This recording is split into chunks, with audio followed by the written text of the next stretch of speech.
നമ്മുടെ നവകേരള മിഷൻ എന്ന രീതിയിൽ സംസ്ഥാന സർക്കാർ അധികാരത്തിലേറ്റ ഉടനെ 4 മിഷനുകൾ രൂപീകരിക്കുകയും ഈ 4 മിഷനുകളിലൂടെ ഗ്രാമപഞ്ചായത്തുകളുടെയും അതുപോലെ തന്നെ ബ്ലോക്ക് പഞ്ചായത്തിലൂടെയും ജില്ലാ പഞ്ചായത്തിലൂടെയും നമ്മുടെ സംസ്ഥാനത്തെ പുതിയൊരു കേരളത്തിൻ്റെ സൃഷ്ടിക്കായിട്ട് പദ്ധതികൾ ആവിഷ്കരിക്കുകയാണ് ചെയ്തത്.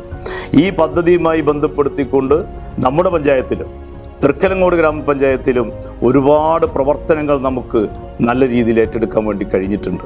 അപ്പോൾ തൃക്കലങ്ങോട് പഞ്ചായത്തിൽ തന്നെ നമുക്ക് ഹരിത കേരള മിഷൻ്റെ ഭാഗമായിട്ട് വലിയ പദ്ധതികൾ, മാലിന്യ സംസ്കരണം, അതേപോലെ തന്നെ കൃഷി, ജലസംരക്ഷണം എന്നീ ഉപമിഷനുകളിലൂടെ ധാരാളം പദ്ധതികൾ നമുക്ക് നടപ്പിലാക്കാൻ വേണ്ടി കഴിഞ്ഞിട്ടുണ്ട്.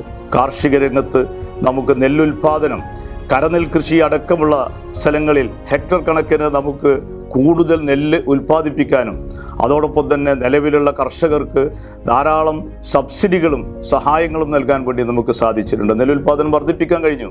അതേപോലെ തന്നെ പച്ചക്കറി കൃഷി, വാഴ കൃഷി, അതുപോലെ മറ്റ് പലതരത്തിലുള്ള കൃഷികളും നമുക്ക് പ്രോത്സാഹിപ്പിക്കുന്നതിന് വേണ്ടിയും അതിനുവേണ്ടിയുള്ള സൗകര്യങ്ങൾ ചെയ്തു കൊടുക്കുന്നതിനും ധാരാളം സ്ഥലങ്ങളിലേക്ക് അത് വ്യാപിപ്പിക്കുന്നതിനൊക്കെ നമുക്ക് സാധിച്ചിട്ടുണ്ട്. കേരഗ്രാമം പദ്ധതി ഇതിൽ നമുക്ക് എടുത്തു പറയേണ്ട കാര്യമാണ്. ഈ കേരഗ്രാമം പദ്ധതി നമ്മുടെ പഞ്ചായത്തിന് സംസ്ഥാന സർക്കാരിൻ്റെ പ്രത്യേക താല്പര്യത്തോടു കൂടി MLA റെക്കമെൻഡ് ചെയ്തിട്ടാണ് സാധാരണ കിട്ടാറ്. പക്ഷേ തൃക്കലങ്ങോട് പഞ്ചായത്തിന് MLA അത് റെക്കമെൻഡ് ചെയ്യാൻ തയ്യാറാവാത്ത സാഹചര്യത്തിൽ ബഹുമാനപ്പെട്ട നമ്മുടെ മിനിസ്റ്റർ KT ജലീൽ സാറുമായിട്ടൊക്കെ ബന്ധപ്പെട്ടുകൊണ്ടാണ് തൃക്കലങ്ങോട് പഞ്ചായത്തിന് കേരഗ്രാമം പദ്ധതി അനുവദിച്ച് കിട്ടിയത്. കേരഗ്രാമം പദ്ധതി അനുവദിച്ച് കിട്ടിയപ്പോൾ ഏകദേശം നമ്മുടെ പഞ്ചായത്തിലുള്ള 2000-ഓളം വരുന്ന കർഷകർക്ക് 40,000-ഓളം വരുന്ന തെങ്ങുകൾക്കായിട്ട് വലിയ കാര്യങ്ങളാണ്, സഹായങ്ങളാണ് നമുക്ക് ചെയ്തു കൊടുക്കാൻ വേണ്ടി കഴിഞ്ഞിട്ടുള്ളത്. അവർക്ക് വളത്തിന് സബ്സിഡി, പുതിയ തെങ്ങിൻ തൈകൾ വെക്കാനുള്ള സംവിധാനം, ഇടവിള കൃഷിക്ക് വേണ്ടി ഇഞ്ചി, മഞ്ഞൾ പോലുള്ള ധാരാളം ഇടവിള കൃഷിക്കുള്ള സൗകര്യങ്ങൾ ചെയ്തു കൊടുത്തു. തെങ്ങിൽ കയറുന്നതിനുള്ള യന്ത്രങ്ങൾ കൊടുത്തു. ഇങ്ങനെ വലിയ സെമിനാറുകളും കാര്യങ്ങളും നടത്തിക്കൊണ്ട് എങ്ങനെ തെങ്ങ് കൃഷി ലാഭകരമാക്കാം എന്ന രീതിയിലുള്ള വലിയൊരു പഠനവും അതേപോലെ തന്നെ പഠിപ്പിക്കലും നമുക്ക് കഴിഞ്ഞ 2-3 വർഷത്തിനിടക്ക് നമ്മുടെ പഞ്ചായത്തിനകത്ത് ചെയ്തു തീർക്കാൻ വേണ്ടി കഴിഞ്ഞിട്ടുണ്ട്. ഏകദേശം 1 കോടിയോളം ഉറുപ്പിക സംസ്ഥാന സർക്കാരും പഞ്ചായത്തും തന്നെ ഈ കേരഗ്രാമം പദ്ധതിയിലേക്ക് വേണ്ടി, നമ്മുടെ കേര കർഷകർക്ക് വേണ്ടി നമ്മുടെ പഞ്ചായത്തിനകത്ത് ചെലവഴിക്കാൻ നമുക്ക് കഴിഞ്ഞിട്ടുണ്ട്.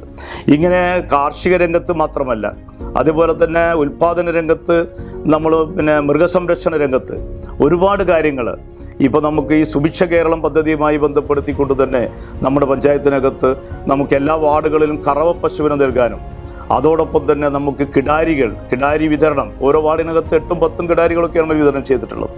ആ രീതിയിൽ ആടുകളെയും അതുപോലെ തന്നെ കോഴികളെയും ഒക്കെ തന്നെ ധാരാളം വിതരണം ചെയ്തുകൊണ്ട് ഈ സുഭിക്ഷ കേരളം പദ്ധതി ജനകീയമാക്കിക്കൊണ്ട് ആളുകൾ പ്രയാസപ്പെടുന്ന അവസ്ഥയിൽ അവർക്കൊരു താങ്ങായി നിൽക്കാൻ വേണ്ടി നമുക്ക് സാധിച്ചിട്ടുണ്ട്. അപ്പോൾ ഈ ഉൽപ്പാദന മേഖല ഏറ്റവും നല്ല രീതിയിൽ ഉയർത്തിക്കൊണ്ടുവന്ന് ജനങ്ങളെ ഉൽപ്പാദന രംഗത്ത് വളരെ രീതിയിൽ നല്ല രീതിയിൽ ഉയർത്തിക്കൊണ്ടുവരാൻ നമുക്ക് കഴിഞ്ഞിട്ടുണ്ട്. അതോടൊപ്പം തന്നെ പാലിന് സബ്സിഡി, പാൽ ഉൽപ്പാദിപ്പിക്കുന്ന ക്ഷീര കർഷകർക്ക് സബ്സിഡി നൽകിക്കൊണ്ട് ഓരോ ലിറ്റർ പാലിനും 4 ഉറുപ്പിക വരെ സബ്സിഡി നൽകിക്കൊണ്ട് അത്തരം പാവപ്പെട്ട ക്ഷീര കർഷകർക്ക് വലിയൊരു താങ്ങായി നിൽക്കാൻ ഈ കാലഘട്ടത്തിൽ പഞ്ചായത്തിന് സാധിച്ചിട്ടുണ്ട്. അപ്പോൾ ഉൽപ്പാദന രംഗം നല്ല രീതിയിൽ മെച്ചപ്പെടുത്തുന്നതോടൊപ്പം തന്നെ നമ്മൾ മാലിന്യ സംസ്കരണ രംഗത്ത് വലിയ രീതിയിൽ നമുക്ക് ഇടപെടാൻ വേണ്ടി സാധിച്ചു. നമ്മുടെ പഞ്ചായത്തിനകത്ത് 2-3 വർഷങ്ങളായിട്ട് നമ്മൾ പഞ്ചായത്തിൽ കെട്ടിക്കിടന്നിരുന്ന മുഴുവൻ പാഴ്വസ്തുക്കളും അല്ലെങ്കിൽ അജൈവ മാലിന്യങ്ങളും ശേഖരിച്ച് ഇത് ഓരോ വീടുകളിൽ നിന്നുള്ള ഗുണഭോക്തൃ വീതം വാങ്ങിയിട്ട് തന്നെയാണ് ശേഖരിച്ചത്.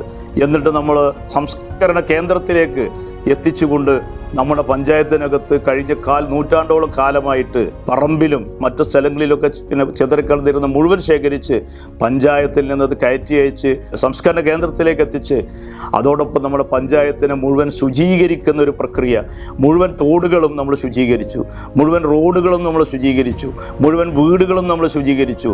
ഏകദേശം 15,000-ഓളം വരുന്ന മുഴുവൻ വീടുകളിലും ഈ പ്രക്രിയ നടന്നപ്പോൾ നമ്മുടെ പഞ്ചായത്തിനെ നല്ല രീതിയിൽ ശുചീകരിക്കുന്നൊരു പ്രക്രിയയാണ് നടന്നത്.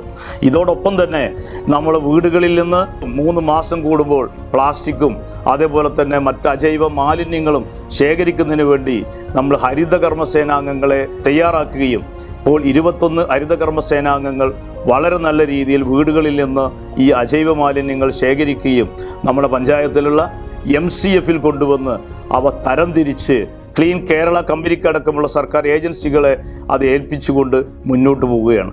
സംസ്ഥാന തലത്തിൽ അല്ലെങ്കിൽ ജില്ലാ തലത്തിലൊക്കെ തന്നെ ഈ പ്രവൃത്തിയുമായി ബന്ധപ്പെട്ടുകൊണ്ട് പുരസ്കാരങ്ങൾ നേടുന്നതിന് വേണ്ടി പഞ്ചായത്തിന് കഴിഞ്ഞിട്ടുണ്ട്. മുഖ്യമന്ത്രിയുടെ ഹരിത അവാർഡ് അടക്കമുള്ള പദ്ധതികൾ നമുക്ക് ലഭ്യമായിട്ടുണ്ട്. അതേപോലെ തന്നെ ശുചിത്വ പദവിയുടെ നിർണ്ണയം നടത്തിയപ്പോൾ ജില്ലക്കകത്ത് ഏറ്റവും മുൻപന്തിയിൽ വന്ന 5 പഞ്ചായത്തുകളിലൊന്നായിട്ട് തൃക്കലങ്ങോട് ഗ്രാമപഞ്ചായത്തിന് മാറാൻ വേണ്ടി കഴിഞ്ഞിട്ടുണ്ട്.